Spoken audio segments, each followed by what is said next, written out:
नमस्कार सभी साथियों को, जय हिंद। दीपक लक्ष्य अब यूट्यूब चैनल के ऊपर आप सभी का हार्दिक स्वागत और अभिनंदन है।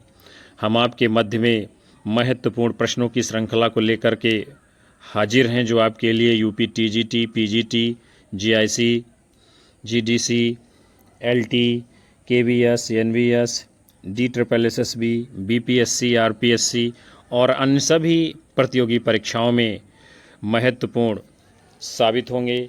तो आप सभी एक बार सेशन को अपने साथी मित्रों में शेयर कर दीजिए, लाइक करिए और चैनल के ऊपर पहली बार आए हैं तो सब्सक्राइब कर लीजिए, ताकि आपको भी महत्वपूर्ण कक्षाओं का नोटिफिकेशन मिलता रहेगा।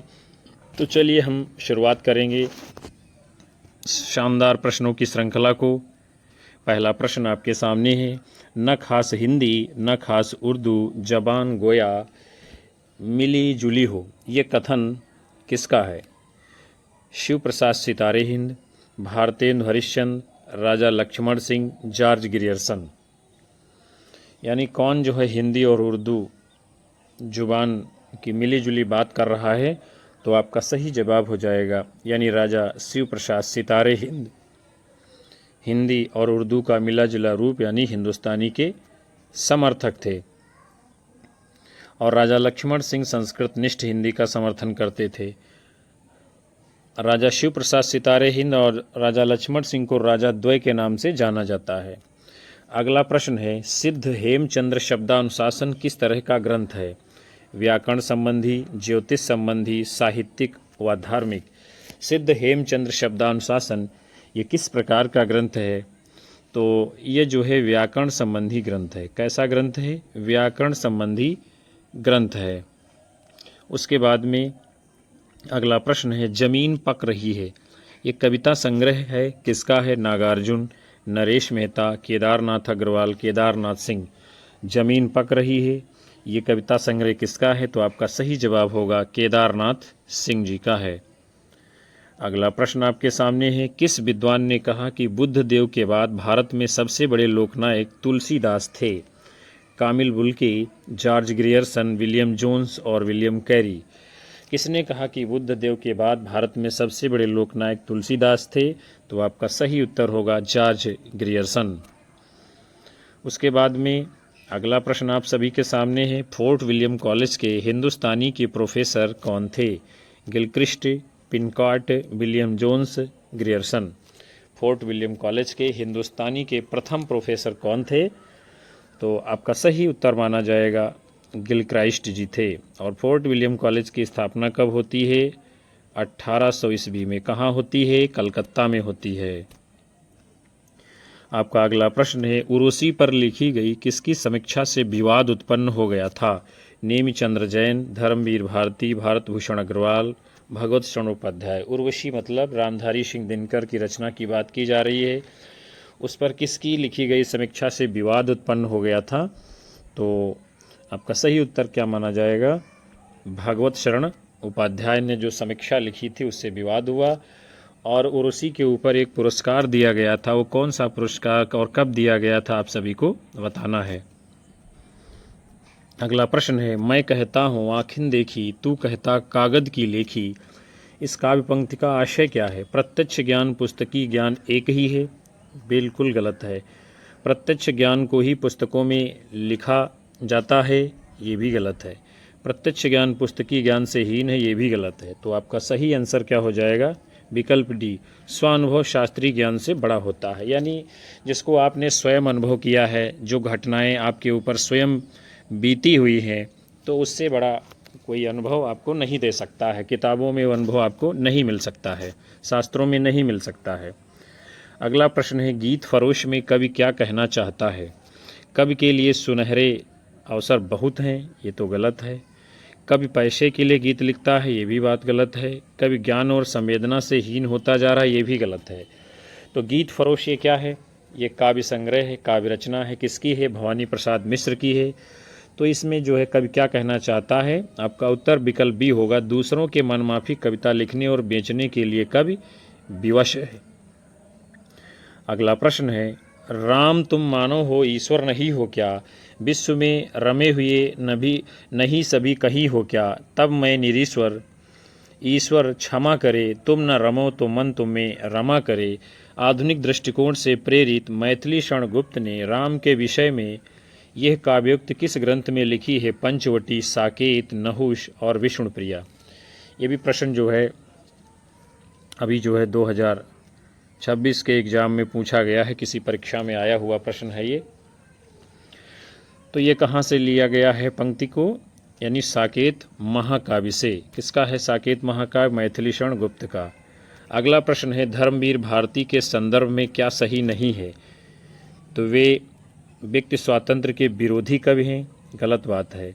वे यानी जो क्या पूछा जा रहा है सही नहीं है, तो यही जो है नहीं सही है, यही आपका उत्तर हो जाएगा। वे व्यक्ति स्वातंत्र्य के विरोधी कवि हैं, ये सही नहीं है धर्मवीर भारती के विषय में।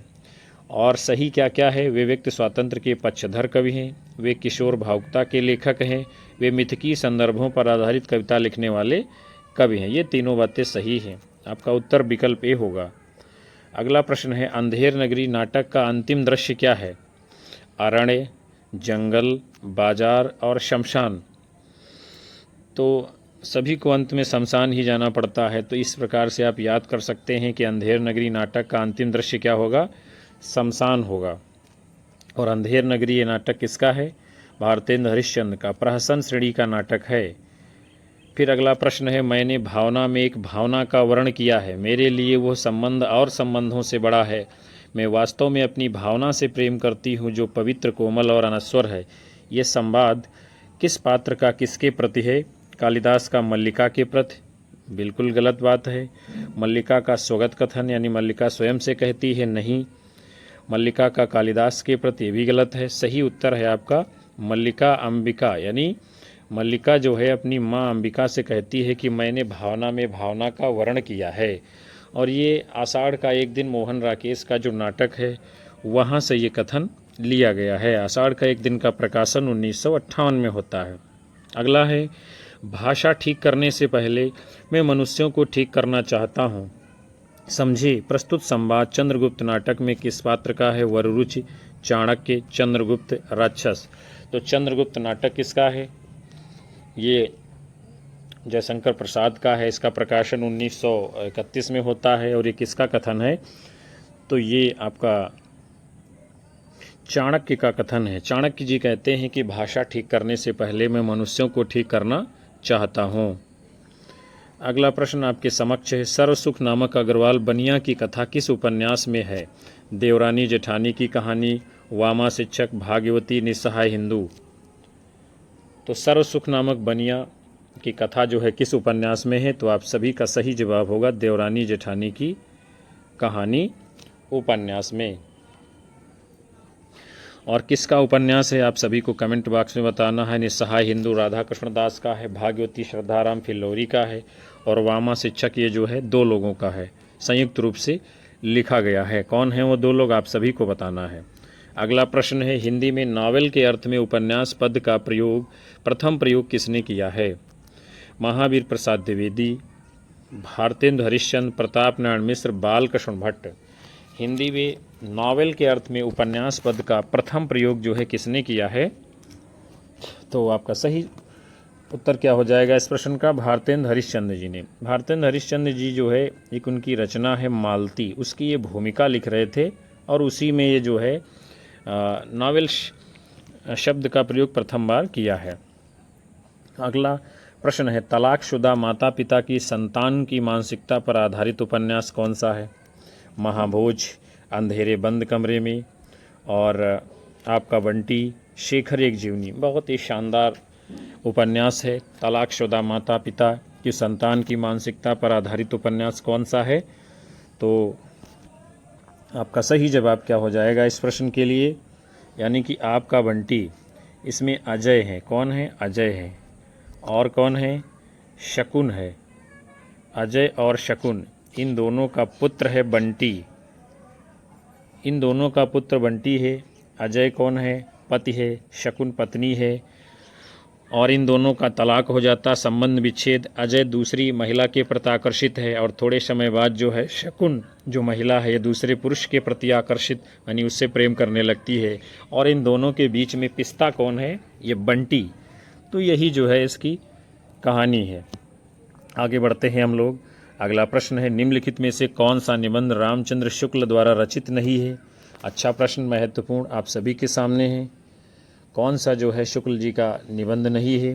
तो रसात्मक बोध के विविध रूप, ये तो है। साधारणीकरण और व्यक्ति वैचित्रवाद, ये भी शुक्ल जी का निबंध है। काव्य में लोकमंगल की साधनावस्था, ये भी है। जो नहीं है वो है आपका सौंदर्य बोध और शिवत्व बोध, ये नहीं है। और किसका है ये आप सभी को बताना है। अगला प्रश्न आपके सामने है, कवि कर्म और काव्य भाषा किस आलोचक की समीक्षा कृति है? मलयज, रामस्वरूप चतुर्वेदी, परमानंद श्रीवास्तव, प्रभाकर श्रोत्री। कवि कर्म और काव्य भाषा ये आलोचना की कृति है और किसकी है ये? तो आपका उत्तर हो जाएगा परमानंद श्रीवास्तव जी की। उसके बाद में अगला प्रश्न आपके सामने है, आवारा मसीहा किस साहित्यकार की औपन्यासिक जीवनी है? शरत चंद्र, रविन्द्रनाथ टैगोर, बंकिम चंद्र, बिमल मित्र। ये भी प्रश्न जो है 2026 में लगातार जो है LT प्री एग्जाम में भी पूछा गया था ये प्रश्न। आवारा मसीहा किस साहित्यकार की औपन्यासिक जीवनी है? तो आपका उत्तर क्या हो जाएगा? शरत चंद्र की ये साहित्यिक जीवनी है। किसने लिखा है? विष्णु प्रभाकर जी ने। फिर आपका प्रश्न है, अफ्रीका में रंगभेद तथा उपनिवेशवादियों की स्थानीय और भारतीय मूल के निवासियों के प्रति घृणा और क्रूरता का चित्रण किस उपन्यास में किया गया है? पहला गिरमिटिया, जुगलबंदी, परिशिष्ट, तीसरी सत्ता। तो क्या होगा आपका सही उत्तर? पहला गिरमिटिया। किसका उपन्यास है? गिरिराज किशोर का। इस उपन्यास में अफ्रीका में रंगभेद तथा उपनिवेशवादियों की स्थानीय और भारतीय मूल के निवासियों की प्रतिघृणा और क्रूरता का मार्मिक चित्रण किया गया है और ये उपन्यास जो है संभवतः 1999 का है। अगला प्रश्न है, निम्नलिखित में से कौन सा उपन्यास ऐतिहासिक सांस्कृतिक उपन्यास नहीं है? बाणभट्ट की आत्मकथा, क्या ये जो है नहीं है? पुनर्नवा, टेढ़े मेढ़े रास्ते, वैशाली की नगर वधू। तो इनमें से जो नहीं है ऐतिहासिक सांस्कृतिक उपन्यास, टेढ़े मेढ़े रास्ते भगवती चरण वर्मा और बाणभट्ट की आत्मकथा, पुनर्नवा हजारी प्रसाद द्विवेदी के हैं और वैशाली की नगर वधू चतुरसेन शास्त्री का उपन्यास है। ये सभी ऐतिहासिक और सांस्कृतिक उपन्यास हैं। फिर आपका प्रश्न है, निम्नलिखित में से किस कहानी में नौकरी के सिलसिले में बाहर रहने के कारण गजाधर बाबू की लंबी अनुपस्थिति उन्हें परिवार के ढांचे से बाहर कर देती है? चीफ की दावत, वापसी, दोपहर का भोजन, बूढ़ी काकी। बहुत ही शानदार कहानी है। तो आपका सही आंसर क्या हो जाएगा? वापसी कहानी, जो उषा प्रेमदा की है। गजाधर बाबू जब नौकरी के बाद रिटायर होकर घर आते हैं तो जैसे घर में सब बाहरी लोग लगते हैं और उनसे कोई प्रेम स्नेह नहीं करना चाहता है। चीफ की दावत ये वृद्ध विमर्श पर आधारित कहानी भीष्म साहनी की है। दोपहर का भोजन ये किसकी है? अमरकांत की है। बूढ़ी काकी मुंशी प्रेमचंद की है। अगला प्रश्न है, शब्द की जिस शक्ति से उसके सांकेतिक अर्थ का बोध होता है वहाँ पर कौन सी शब्द शक्ति होती है? अभिधा, लक्षणा, व्यंजना और शुद्धा लक्षणा। तो आप सभी जानते हैं सांकेतिक अर्थ का बोध कराने वाली जो शब्द शक्ति होती है वो कौन सी होती है? अभिधा। और लाक्षणिक अर्थ देने वाली लक्षणा और व्यंग्यार्थ देने वाली व्यंजना होती है। और शब्द शक्ति के 3 भेद प्रमुखता से माने गए हैं। फिर आपका प्रश्न है, भरत द्वारा निर्दिष्ट सात्विक अनुभावों का सही क्रम कौन सा होगा? विकल्प आप सभी के सामने रखे गए हैं और आपको बताना है भरत मुनि ने सात्विक भावों की संख्या कितनी मानी है? तो 8 मानी है और 8 में यहाँ पर 5 दिए गए हैं हर विकल्प में। और आपको बताना है सही समूह कौन सा है जो भरत मुनि ने माने हैं। तो आपका इसमें सही उत्तर क्या हो जाएगा इस प्रश्न में? यानी कि विकल्प सी, वेपथु, वैवर्ण्य, अश्रु, रोमांच, स्तंभ, ये है भरत मुनि ने जो माने हैं। फिर अगला प्रश्न है, किस आचार्य ने शक्ति, लोक व्यवहार आदि से प्राप्त निपुणता तथा काव्यांगों की शिक्षा प्राप्त कर किया गया अभ्यास को काव्य का हेतु माना? अभिनव गुप्त, विश्वनाथ, राजशेखर, मम्मट। तो किस आचार्य ने शक्ति, लोक व्यवहार आदि से प्राप्त निपुणता तथा काव्यांगों की शिक्षा प्राप्त कर किया गया अभ्यास को काव्य का हेतु माना है? तो आपका सही उत्तर इस प्रश्न का क्या बन जाएगा? मम्मट जी ने। मम्मट का लक्षण ही है ये दिया गया काव्य शास्त्र में। फिर आपका प्रश्न है, आनंदवर्धन ने किस काव्य को ध्वनि काव्य कहा है? अच्छा प्रश्न है आपके सामने। किसको ध्वनि काव्य कहा है? जिसमें शब्द और अर्थ दोनों अपना महत्व बनाए रखकर अर्थ प्रतिपादन करें? नहीं। जिसमें शब्द की सत्ता गौड़ और अर्थ की सत्ता प्रमुख हो? नहीं।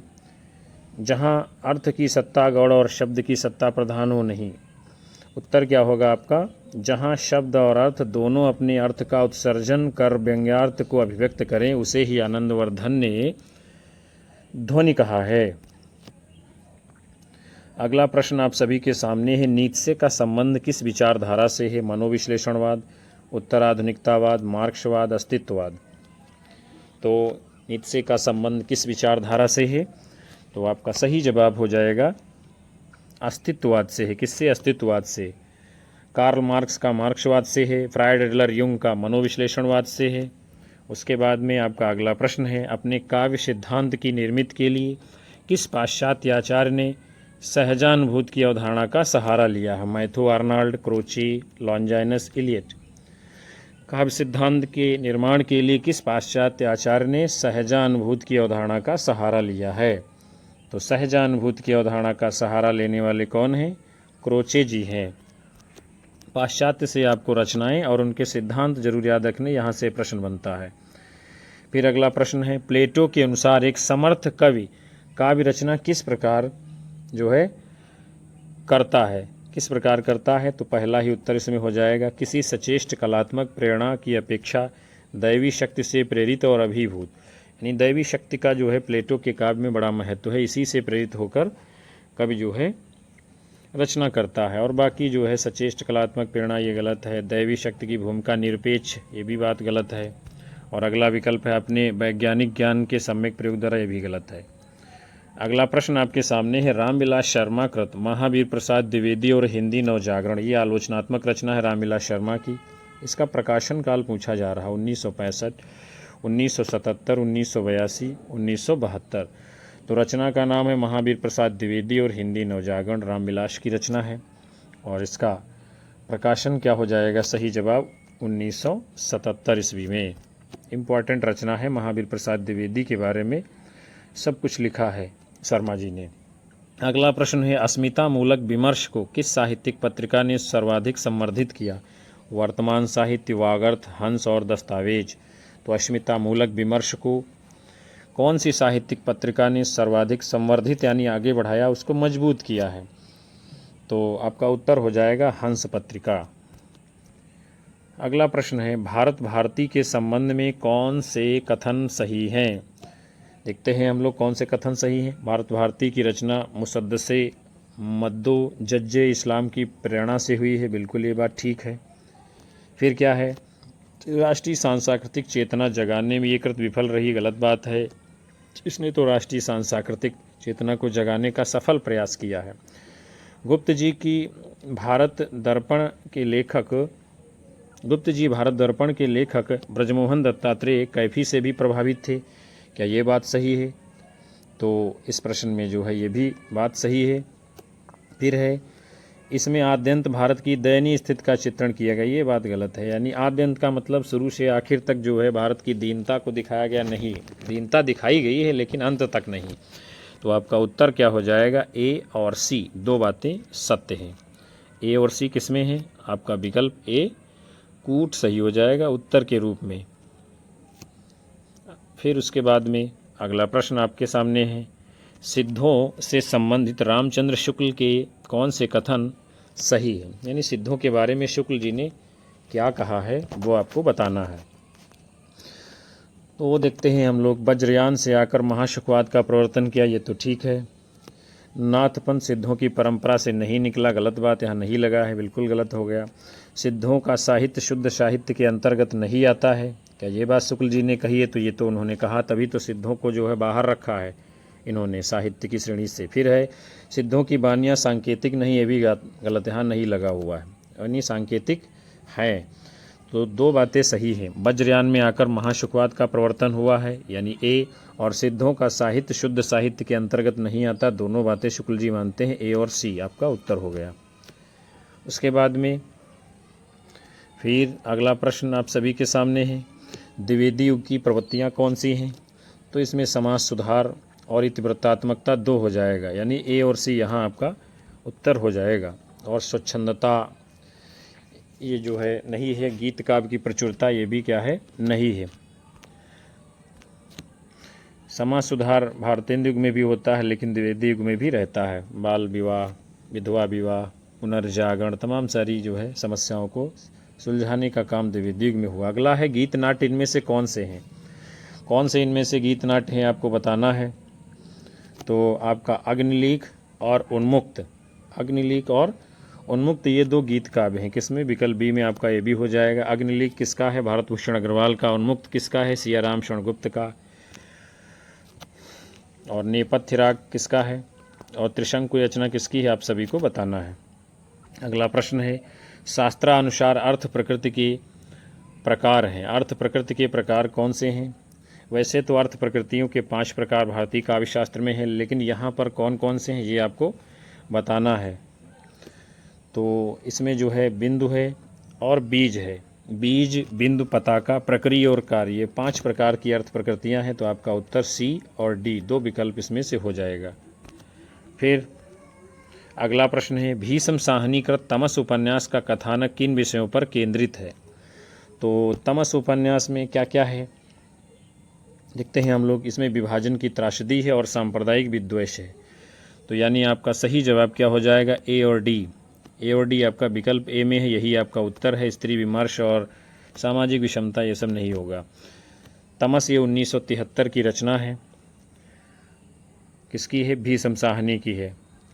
अगला प्रश्न है, प्रेमचंद की किन कहानियों में देसी रियासतों के राजाओं का चरित्र और वहां पर चलने वाली राजनीतिक गतिविधियों का चित्रण है? रियासत का दीवान, पंच परमेश्वर, शतरंज के खिलाड़ी, बड़े भाई साहब।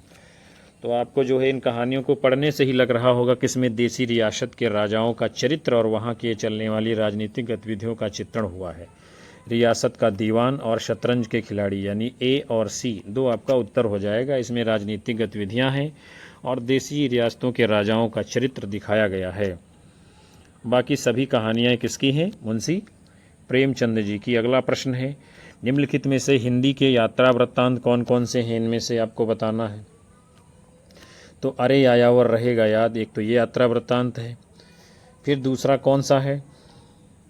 तो दूसरा आपका आखिरी चट्टान तक, ये भी है। अरे यायावर रहेगा याद ये जो है अज्ञेय का है। किसका है? अज्ञेय का है, 1953 का, ये यानी भारत से संबंधित है। और आखिरी चट्टान तक ये किसका है? आप सभी को कमेंट बॉक्स में बताना है। तो आपका उत्तर क्या हो जाएगा? बी और सी, ये दोनों क्या हैं? यात्रा वृत्तांत हैं। बी और सी आपका विकल्प डी में है, जवाब हो जाएगा। अगला प्रश्न है, निम्नलिखित में से दलित जीवन पर आधारित उपन्यास कौन कौन से हैं? दलित जीवन पर आधारित उपन्यास, तो दलित जीवन पर जो आधारित उपन्यास इनमें से हैं वो आपका हो जाएगा धरती धन्ना अपना, और दूसरा हो जाएगा यथा प्रस्तावित। ये 2 जो है दलित जीवन पर आधारित उपन्यास है, ए और डी, धरती धन्ना अपना और यथा प्रस्तावित। उसके बाद फिर आपका अगला प्रश्न है, निम्नलिखित में से व्यंग्य रचनाएं कौन सी हैं? बताना है आपको व्यंग्य रचनाएं कौन सी हैं। तो भूलने के विरुद्ध, ये तो जो है व्यंग्य रचना नहीं है, यानी ये नहीं होगी। फिर आपका कौन सा हो जाएगा? जीप पर सवार इल्लियाँ, एक तो ये व्यंग्य रचना है, जीप पर सवार इल्लियाँ। और दूसरी है अपनी अपनी बीमारी, ये भी है। निषाद बांसुरी नहीं है, तो ललित निबंध है आपका। किसका? निषाद बांसुरी, विषाद योग, ये सब कुबेरनाथ राय के। तो जीप पर सवार इल्लियाँ और अपनी अपनी बीमारी, अर्थात बी और सी आपका उत्तर हो जाएगा। ये व्यंग्य रचनाएं हैं। उसके बाद में आपका अगला प्रश्न है, निम्नलिखित में से जयशंकर प्रसाद द्वारा रचित काव्य कौन कौन से हैं? कौन से हैं? तो साफ साफ आपको दिख रहा है, उर्वशी चंपू काव्य और झरना, ये 2 जयशंकर प्रसाद की काव्य रचनाएं हैं, यानी बी और डी आपका उत्तर है। और कंकाल तितली, इरावती, ये सब क्या हैं, इनके उपन्यास हैं, जयशंकर प्रसाद के उपन्यास हैं। फिर अगला प्रश्न आपके सामने है, निम्नलिखित में से डायरी साहित्य है, यानी डायरी साहित्य की कौन कौन सी रचनाएं इनमें से हैं। तो देखते हैं हम लोग, एक तो आपका है कौन सा हो जाएगा, प्रवासी की डायरी, एक तो ये हो जाएगा प्रवासी की डायरी, दूसरा क्या है, दिल्ली मेरा परदेश। ये दो रचनाएं क्या हैं, ये आपकी जो है डायरी साहित्य की रचनाएं हैं, अर्थात ए और सी आपका उत्तर हो जाएगा। एक साहित्यिक की डायरी, ये तो जो है क्या है, मुक्तिबोध का निबंध है। ऋण जल धन जल ने नागार्जुन का क्या है, रिपोर्ताज विधा की रचना है। फिर अगला प्रश्न आपके सामने है, निम्नलिखित में से विदेशी परिवेश पर आधारित कौन से उपन्यास हैं। विदेशी परिवेश पर आधारित कौन से उपन्यास हैं, तो आपका परिशिष्ट है। नहीं, एक मिनट, यहाँ पर पूछा जा रहा है कौन सा नहीं है, तो नहीं पर बहुत ध्यान देना। ऐसे ही परीक्षा में 2-4 प्रश्न तो गलत हो ही जाते हैं अगर नीचे नहीं पर ध्यान नहीं दिया गया। तो विदेशी परिवेश पर आधारित कौन से उपन्यास नहीं है, ये पूछा जा रहा है इसमें। तो आपका कौन सा हो जाएगा, एक तो परिशिष्ट हो जाएगा और दूसरा कौन सा हो जाएगा, चक्रव्यूह। ये दो जो है विदेशी परिवेश पर नहीं आधारित हैं, तो आपका उत्तर तो ये भी हो जाएगा। फिर वे दिन और सफ़र के साथी, ये दोनों विदेशी परिवेश पर आधारित उपन्यास हैं। फिर आपका अगला प्रश्न है, अरस्तु के विरेचन पद की व्याख्या विद्वानों ने किन अर्थों में की है, धर्मपरक, राजनीतिपरक, कलापरक और अर्थपरक। अरस्तु ने विरेचन पद दिया है, उसकी व्याख्या विद्वानों ने किन अर्थों में की है, तो एक तो धर्मपरक की है और दूसरी कलापरक की है। कैसी की है, धर्मपरक और कलापरक की है। तो आपका उत्तर हो जाएगा विकल्प यानी ए और सी। अगला प्रश्न आप सभी के सामने है, बिंब के अनिवार्य तत्व कौन कौन से हैं। क्या बिंब का तत्व जो है आपका सपाट बयानी है, तो नहीं है, यानी विवरणात्मकता है, ये भी नहीं है। क्या सपाट बयानी है, ये भी नहीं है। बिंब के अनिवार्य तत्व कौन से हैं, कल्पना और इंद्रियता, यानी आपका जवाब क्या हो जाएगा, बी और डी, अर्थात विकल्प ए आपका राइट आंसर है। अगला प्रश्न आप सभी के सामने है, कॉलरिज के अनुसार, कॉलरिज कौन है, पाश्चात्य विद्वान है। कॉलरिज के अनुसार क्या क्या सही है, कॉलरिज कल्पना दार्शनिक चिंतन का परिणाम नहीं है। क्या ये बात कॉलरिज मानते हैं, तो गलत है, ये नहीं माना उन्होंने। कल्पना कार्यत्री प्रतिभा है और यही कवि की सृजनात्मकता है, ये बात जो है ठीक है कॉलरिज के अनुसार। कल्पना की मूल प्रकृति केवल अनुकृत परक है, यानी केवल लगा हुआ, ये तो अपने आप में गलत हो ही जाएगा। फिर है, कल्पना में वैज्ञानिक सुशृंखलता नहीं होती है, ये भी बात क्या है, सही है कॉलरिज के अनुसार। तो कल्पना कार्यत्री प्रतिभा है, यही कवि की सृजनात्मकता है, कल्पना में वैज्ञानिक सुशृंखलता नहीं होती, यानी बी और डी आपका उत्तर हो जाएगा कॉलरिज के अनुसार कल्पना के संबंध में। कॉलरिज का कल्पना सिद्धांत बड़ा ही महत्वपूर्ण है, बार बार पूछा गया है परीक्षाओं में। अगला प्रश्न है, इनमें से कौन से अलंकार सादृश्य मूलक हैं। तो देखते हैं हम लोग, विभावना, व्यतिरेक, उत्प्रेक्षा, असंगति। तो इनमें से जो सादृश्य मूलक अलंकार हैं, व्यतिरेक और कौन सा है, उत्प्रेक्षा, यानी आपका उत्तर कौन सा हो जाएगा, बी और सी। बी और सी कहाँ है, विकल्प सी में आपका उत्तर होगा। अगला प्रश्न, निम्नलिखित क्रांतिकारी क्या है, क्रांतिकारी कविताओं को उनके रचनाकारों के साथ में सुमेलित करना है। देख लेते हैं हम लोग कौन सी रचना किसकी है। वीरों का कैसा हो बसंत, ये रचना किसकी है, सुभद्रा कुमारी चौहान की है। कैदी और कोकिला, ये माखनलाल चतुर्वेदी की रचना है। और जवानी, ये भी जो है माखनलाल चतुर्वेदी की रचना है। यहाँ पर बालकृष्ण शर्मा नवीन दिया गया है, जो कि गलत माना जाएगा, यानी उनकी रचना नहीं है। जवानी भी माखनलाल चतुर्वेदी की है। और हिमाद्रि तुंग श्रृंग से ये गीत जो है जयशंकर प्रसाद का है, चंद्रगुप्त नाटक से। तो ये आपका सही मिलान कर दिया गया है। और इसमें कूट आप जो है कोई भी सही कर सकते हो, क्योंकि जो है यहाँ पे बालकृष्ण शर्मा नवीन दिया गया है, इसलिए हमने आपको रचनाएं और रचनाकार बता दिया है। फिर अगला प्रश्न आप सभी के सामने है, निम्नलिखित कविताओं को उनके कवियों के साथ में सुमेलित करना। ये सभी कविताएं कैसी हैं, मिथकी प्रयोग से जुड़ी हुई हैं, यानी मिथकी कविताएं हैं और उनके कवि हैं। देखते हैं हम लोग कौन सी कविता किसकी है। तो सबसे पहले प्रमथ्यु गाथा, ये क्या है, मिथ की कविता है और लंबी कविता है, ये प्रमथ्यु गाथा। तो ये किसकी है, धर्मवीर भारती की है। फिर उसके बाद में जय भारत है।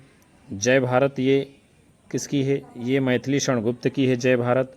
और उसके बाद में आत्मजयी किसकी है, तो ये कुंवर नारायण जी की है। और संशय की एक रात नरेश मेहता की रचना है। तो प्रमथ्यु गाथा, धर्मवीर भारती, जय भारत, मैथिली शरण गुप्त, आत्मजयी, कुंवर नारायण, संशय की एक रात नरेश मेहता, ये आपका जो है सही मिलान कर दिया गया है। और कूट के रूप में आपका जो आंसर माना जाएगा इस प्रश्न के लिए वो आपका विकल्प ए जवाब होगा। तो प्रिय साथियों, हम आज के इस महत्वपूर्ण सेशन को यहीं पर विराम दे रहे हैं। उम्मीद करते हैं कि आप सभी को यह महत्वपूर्ण प्रश्नों की श्रृंखला पसंद आई होगी। कक्षा को आप लोग लाइक अवश्य करिए और आप सभी से निवेदन है अपने साथी मित्रों को हमारे चैनल से अवश्य जोड़ा करिए और प्रतिदिन जो है समय पर कक्षा में उपस्थित हुआ करिए। हम मिलते हैं आप सभी को अगले मॉडल पेपर में, तब तक के लिए आपको नमस्कार, जय हिंद।